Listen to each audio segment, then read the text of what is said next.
anyone sensitive to someone else's opinion may want to turn away now. But thanks for watching anyways. Ever had a Pokemon that, just for whatever reason, broke your heart? Whether it was because you want them to be good but they're not, or for some reason like their backstory just really gets to you in that right way. Well, today you're going to learn about at least 10 of those Pokemon that did that very same thing to me. Now let's make two things very clear right away. One, this is based on my opinion. So if there's a Pokemon that you really like on here that's on this list, please don't freak out, it's just my opinion. And two, Pokemon on this list don't necessarily suck. Some really, really suck, but others are here simply because, well, they meet the conditions of simply breaking my heart. So, with all the explanations out of the way, welcome to the Silver League Top 10 Pokemon that broke my heart. Number 10.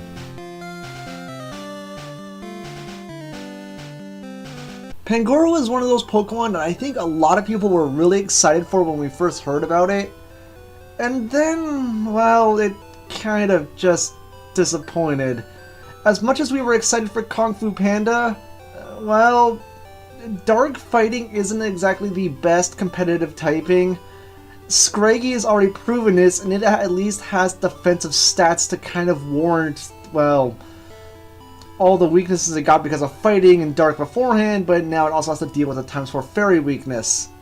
But Pangoro also is really slow, has pretty bad defense, and putting its move pool into consideration, it's actually probably one of the best HM slaves you can use in Pokemon X and Y. And that's kind of sad to consider, that this Pokemon who looks so cool looking, he's so freaking awesome looking, he's Kung Fu Panda, he's Jotaro, and he basically has the same job as Bibarel. Oh, Pangoro. Why couldn't you have just a bit more speed or maybe some bulk? How come you couldn't have Scraggy's stats? Seriously. Number 9.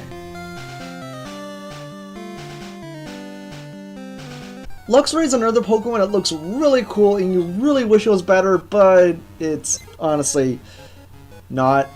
It's another Pokemon that has to rely on the Guts set, which really only works if you're fast, which Luxray isn't, and worse yet, being a physical electric type Pokemon who isn't bipedal, it only really has one electric move for physical stab, and that's Wild Charge, which is going to be giving it even more recoil on top of the burn damage it's going to be receiving if it's using the Guts ability. Now, Intimidate isn't a bad option either. In fact, that's probably the one I'd prefer.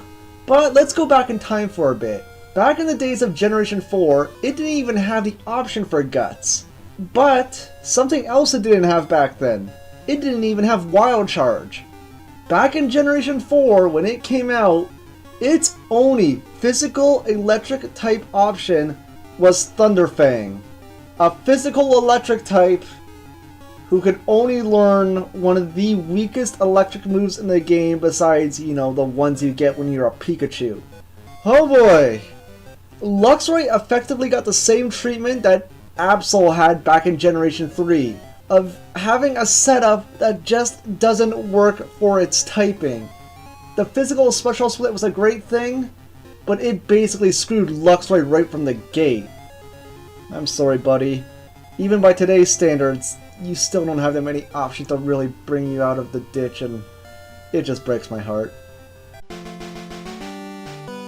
Number 8.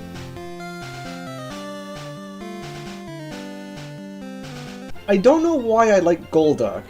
And in fact, I don't know why a lot of people like him. Because, really, I know the comments will prove me wrong, but I have never actually run into one person who really hates Golduck. Everyone seems to have this warm nostalgia for it, whether it's because of its simple design or they just plainly like the Pokemon. It's one of those Pokemon that doesn't really get a lot of hate, but it's also incredibly meh. It's a vanilla water type with really subpar stats and a kind of bland move pool, and I really wish it was better. There's something very cool and agile about its design, and it's just... why isn't it Psychic type? Psyduck, it has Psychic in its name, and then it turns into a blue duck, which is called Golduck, and I think they got something lost in translation, and it's just like, there's a lot of corrections that need to be done to make this Pokemon playable, and as it stands now, it's just an incredibly bland mid-game water type Pokemon, and that's really, really disappointing. Number 7. Awesome design, handy abilities, and a solid move pool, all tragically ruined by stats in the wrong place. Seriously, these stats on paper look so good, and then you see its speed, its bulk, and you just cry a little because for as awesome as these stats are, for the move pool that can make use out of them, it can't take a hit. And I'm hoping for a Mega Evolution to save this guy. But if one doesn't happen... Oh, Seviper. I want to use you so badly. So badly. But why are you so slow? Number 6. It wears the skull of its dead mother on its head. When it becomes lonesome, it is said to cry loudly. I think the only thing that really needs explaining here is why it's not number 1 on the list.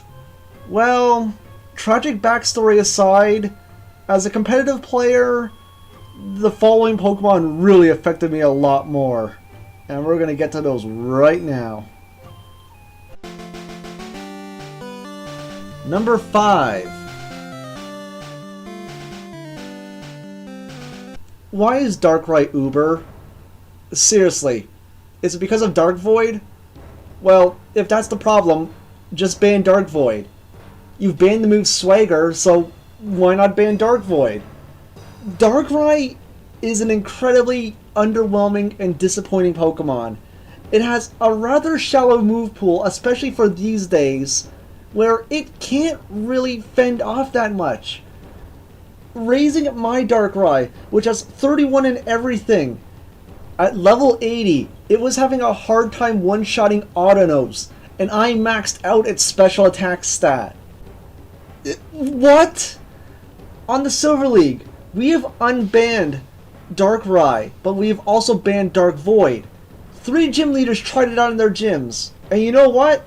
All 3 ended up taking Darkrai out because he was just underperforming. He wasn't KOing Pokemon, and he was getting one-shotted in return. Pokemon have gotten stronger with time. Darkrai is not as amazing as it used to be. It has a new weakness. Mawile can wipe the floor with this thing. Even in Ubers, that's one more threat for him if you're playing by official Smogon tier rules. Dark Void was the problem, debatably. But ban that, and what you have is a Pokemon whose stats are essentially the equivalent of a special attack version of Weavile. He is not a good Pokemon, and on the Silver League, we have proven it. Darkrai is not that good, and it breaks my heart because he is so cool looking. His story is cool. The way he's used in the Mystery Dungeon games and even the Ranger games, all the games that incorporate him in some way. He is so cool, and yet he kind of sucks. Number 4. The way Dodrio broke my heart was such a slow burn. Back in my youth, Dodrio was one of my favorites. I just loved the design, I loved the Pokemon, and I loved the fact that it could use Tri-Attack, which was basically its signature move, and it was awesome. But then over time, it slowly but surely got worse. Generation 3, it was already looking kind of bad because it was kind of frail, but it still had that Tri-Attack stab. And then Gen 4 happened, and it tragically lost Tri-Attack to Porygon, who promptly stole it and became the best use of the attack. Combined with abilities that don't really help it, and the fact that it's just being outclassed by bird after bird after bird. Yeah, it still has Brave Bird. Yeah, it still has Return. But you know what? So does every other flying type Pokemon. Basically, that's a bird. Seriously, there's nothing special about Dodrio anymore, other than the fact that it's a flightless bird that could fly. But that aside, I really, really want a physical